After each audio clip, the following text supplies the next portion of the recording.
Hi, welcome to RCKicks. On today's show, well, we're going to be checking out a brand new release from Kyosho, and it's one I've been waiting for ages. I must admit, the announcement came out and it just seems to have taken months before we finally get our hands on it. But today is that day, and it's this, the Fantom CRC 2, the next move on from the Fantom that was released over 2 years ago now. Oh my God, I can't believe it's gone so fast. But a lot of people have looked at this and said, well, why did they bring out this when they've got the Fantom? Now, believe it or not, on the surface, they kind of look similar, but underneath the chassis is completely different. This one has front and rear suspension, and it's a completely different setup to the Fantom. Not that there's anything wrong with the Fantom, it's a beautiful kit and really easy to drive. I was super chuffed that I actually got to take it to the Force Raceway meetup for RCKicks, and I got to drive it around the track and bash it up a little bit because my driving's not that great. Anyway, on this episode, we're going to unbox it, take a look at it, and we'll cover all the differences between the two Fantoms. So, hit it, Charlie! I would quickly like to talk about today's sponsor, Buyee. If you've ever tried to buy RC kits from Japan, you'll probably notice just how much sellers hike up the prices. It can be loads. This is where Buyee comes in. Buyee is a service that places orders or bids on your behalf on Japanese shopping and auction sites, then ships the item directly to you without any extortionate price hikes. This includes sites like Amazon Japan, Rakuten and Yahoo Japan Auction, to name a few. If you've been trying to find that rare Tamiya or Kyosho vintage part but don't want to pay insane rates, Buyee will let you get your hands on the stuff you need at a much more realistic price. Buyee is easy to use and supports multiple languages. Buyee also ships worldwide, including the UK, US and Europe. Buyee has lots of international shipping methods, multiple payment methods including PayPal, MasterCard and Visa. Buyee is also giving RCKicks viewers 2,000 yen, around £11 for first-time user coupon for signing up to Buyee through the link below. Also, if you're quick, for the limited time, the 2022 Buyee Thanksgiving big sale is now on, with special coupons available. For Macari is 3,000 yen off shipping, 1,000 yen off items. Also, you can get 5% off Rakuten and 5% off Rakuten Rakuma and more. So, if you want to try out this handy service and save on your first order, check out Buyee in the link below.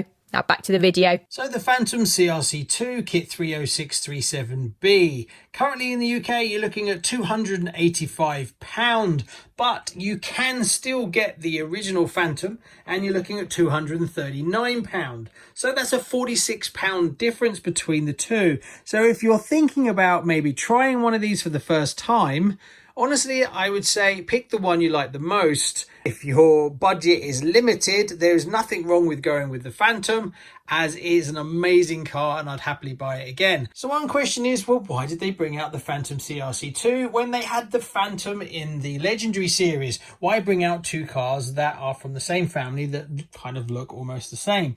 Well, the Fantom absolutely smashed it on its debut, and 2 years later, that's when the CRC was released, and it went and did it again. It won the 1985 Japanese championships straight out of the block. So both of these are very pedigree, track-focused, success-winning cars. So that's why they did it. So before we dive into the Fantom CRC2, let's go back and look at where it started. Now, this came out 2 years ago and I absolutely adored it. Now, when I bought this, I actually got it on the show mainly to make content. It wasn't one that I was overly interested in, and it was my first pan car, and I absolutely fell in love with it. Not only from a looks, I love the scale. It's also a beautiful colour. I loved all the greens they did. Now, I got to drive this on a track, and that's the only downside to this car really, is you need to have a nice flat area, be that a very flat bit of tarmac or to take it to an actual track. But it drives brilliantly. Being that it's four-wheel drive, it handles really well, and driving it around a track, I found that it makes you look good because it just turns so well and it's so planted, and I absolutely loved it, and that's why I have this one here. And we'll go over the differences between the two, but that's kind of where it started from, and a lot of my pan cars that I now have is because of this car. So right, let's take a look. So this was the box that the Fantom came in. The actual new CRC2 is exactly the same size. Now, when you open it up, when you've paid your money and you open it up, this is what you're presented with. What seems to be pretty much an empty box. I kid you not. You get a set of tyres. Now, if you're going to be driving this car, you definitely want to pick up more of these tyres. Now, being that there's 2 kits from Kyosho, that puts a little bit more security to it, because I was always worried when I bought my Fantom that they'll discontinue it and then you won't get the tyres and you'll never be able to drive it. So I actually picked up tyres as well to make sure I had a new set of tyres. So eventually the tyres will break down on the car I drive and I will be able to turn it back into a shelf queen. So I would definitely recommend getting yourself another set of tyres, but these are not cheap, not by a long shot. Then you get the body. Now, when I first saw the announcement, I thought it was exactly the same body on the CRC2 versus the original Fantom, but it's not. It is a modification. This section at the front, you don't see in the Fantom. The back section here from the driver, that is also different. And I'm not sure if the wings are any different. I think they are bigger. Looking at it, I will cut to a close-up between the two, but really you won't notice the difference until I painted it up. But I will be doing it box art as well. Now, another thing, being that I wanted to drive the other Fantom, was the same thing as that I wanted to eventually turn it back into a shelf queen. So I picked up another body as well for my original Fantom. Now, these Kyosho parts can be quite difficult to get hold of and are quite expensive. But I would definitely, if you see them in stock, grab them while you can. Now, are you ready for what you get? This, I kid you not. There you go. That's basically it. Now, what I'm going to do in a minute is we'll cut to a different camera shot and I will open this bag up and then we'll go through all the bits inside. But it basically comes in one giant bag. But we'll come back to that in a little bit. Let's have a look. So now you get your manual. Now, a lot of people, when they see this car in real life, as you can see, I don't know if you can see that here, the chain just droops around and it actually rubs on the top of the battery. Yes, that's exactly how it's supposed to be. It's a very small little package, so how they crammed it all in, but don't let the chain put you off. It is super smooth and super quick.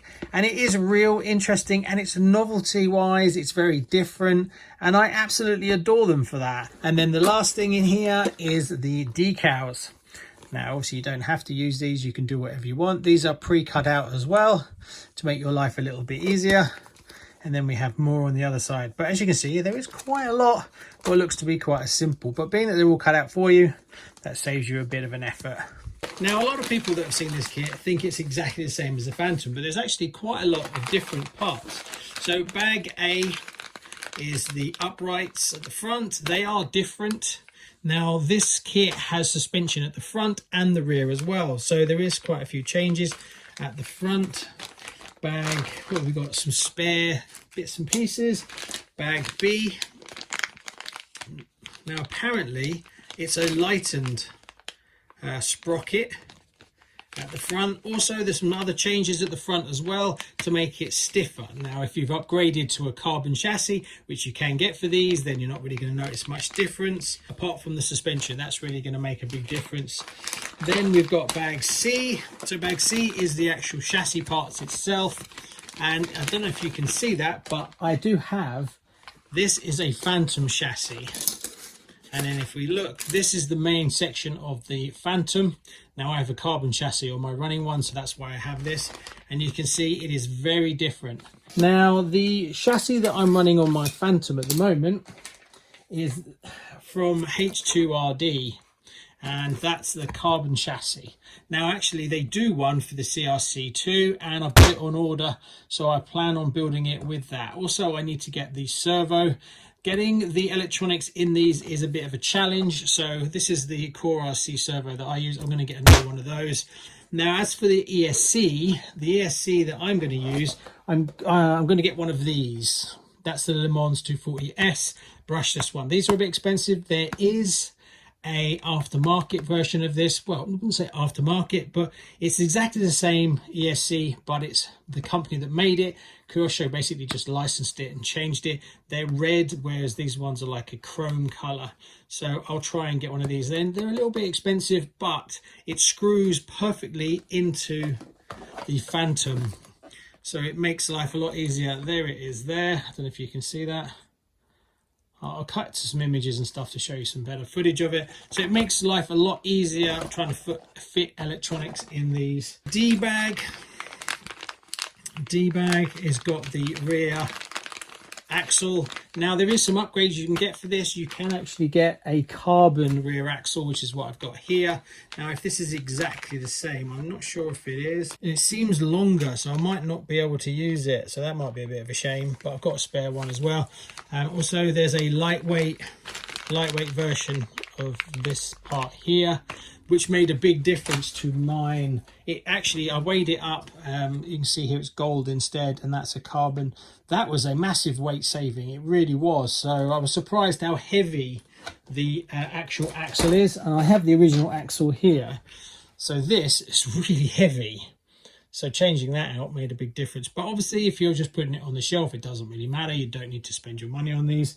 Another upgrade that I did, which I'll do to this kit as well, is see this extra spoiler here. That is an extra, and you can change it and move it around to give you more downforce.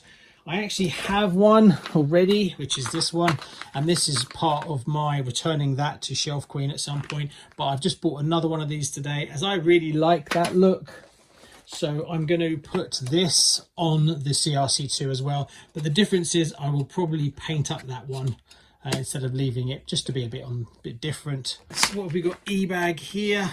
Apparently these they've actually these are lightweight versions where they've actually drilled them out. When you look at the Fantom, the Fantom's just got normal nuts, but this one has been drilled out. Now, like I talked about before, what they did to make the front more rigid is you actually get a second plate. And the second plate, now I'm not sure if it's this way. Oh, that's the bottom. I'm not sure if it's this way around or this way around. I'm not sure. I'm guessing it's that way around. There you go. It goes like that. And that was to make the front more rigid. And then you had the top deck went on here like that. So obviously the top deck is very different as well. There we go. Shows you the difference. Made of the same material. And I opened up the manual for you so I can show you. Building this is very easy indeed once you've got the correct electronics. The hardest part was getting the right electronics to fit. But I can highly recommend this, even for someone who hasn't built a kit before. I would say, you know, if you've got an area where you can drive this, it would be definitely worth getting one. As a first build, because there's not that much to it. But as you can see, look at the chain. The chain just sits. There's a little bit of plastic that goes in there, and the chain just basically goes all the way around. Now I'm running a Kyosho brushless motor. This is the 480. In my other one, I have this one, which is the 240, which is the really hot one.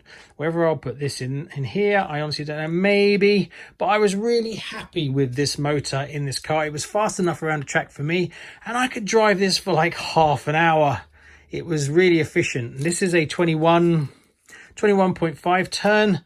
Obviously this is a 13.5 turn, so this is crazy fast, and it might be a little bit too much for this chassis, and I was just really happy with it. It was fast enough for what I'm doing. So there you go, just a quick look at the Fantom CRC, and one I'm super excited, but there's quite a few in the build pile, so I'll gather up all the electronics and stuff and before I go and build that one. Also, the carbon chassis has got to come all the way from China, so that's usually going to take a while anyway, so it will be back on the show, but it's gonna be a while, yeah, as I need to tick off a few other builds. While you stay to the end, I'll give you a little sneak peek of a few projects that are currently going on behind the scenes. This is the 10R5 Team Associated. I've put the body on it. It's now fully done. I'm just waiting to do a full run of it, but the weather's been terrible, but it's now fully functioning, and I'm happy with it. Now, it's not going to stay like this. It's going to be turned into a 235mm and a whole different body. That's why I didn't put tons and tons of work into this one. And obviously it's going to be a driver as well. And then once I do the conversion on the chassis, this body will probably end up just going on the shelf until it finds another pan car that's going to work with it. So also a lot of people have been asking about the Celica. It's coming along. Here we go, the Celica. Now, I cut the body out. That was very nerve-wracking. I didn't want to mess it up. Not the easiest body to cut out, as the arches have this lip that you've got to work with. So I had to pen them to do them. I've got to go around and sand everything down, but it's all fitted and working. I've ordered the paints for it. I'm just waiting on the red paint to come in, PS2. Then I can paint it up. And yeah, luckily, one thing, I was really worried about the masking up for this, but Tamiya in their wisdom have actually put very faint lines of where you need to mask up, so that should make my life a little bit easier. Now the challenge with this body is on the back, and a lot of people have had this problem. This line that goes right around this lip here is where you mask off for red. And it's very visible and there's not much you can do to hide it. And when, of course, it's a lip, so when you invert it to put your masking tape on it, it's tucked up right inside the body. So that I need to really focus on to get that as sharp as possible. But all the chassis is now fully done. I've got to get a new bumper, but the bottom is all looking lovely. So it's almost there. And the original wheels have now been cleaned up. There's still a little hint of them being cream instead of bright white, but we haven't had much sunlight, so I kind of did the best I could, and I've got the correct tyres. So that is one I'm kind of waiting to finish off because it's getting close to being done now, and then we can move on to one of the other 10 projects that I've got lined up. So please be aware, bear with me. Also, painting up bodies now we're going into winter is a little bit rubbish as it's usually windy and rainy in the UK, but there will be lots more content. Now there's one more release before Christmas that I'll be getting on the show, and that's the Egress Black. So after that, no more until I catch up, because I must have 10 projects that need to be done, dusted, signed off before we go into 2023. So wish me luck. If you haven't already, please like and subscribe and hit that bell notification so you'll be kept up to date with all the RC content coming out of RC Kicks. Thanks so much. See you soon. Bye bye.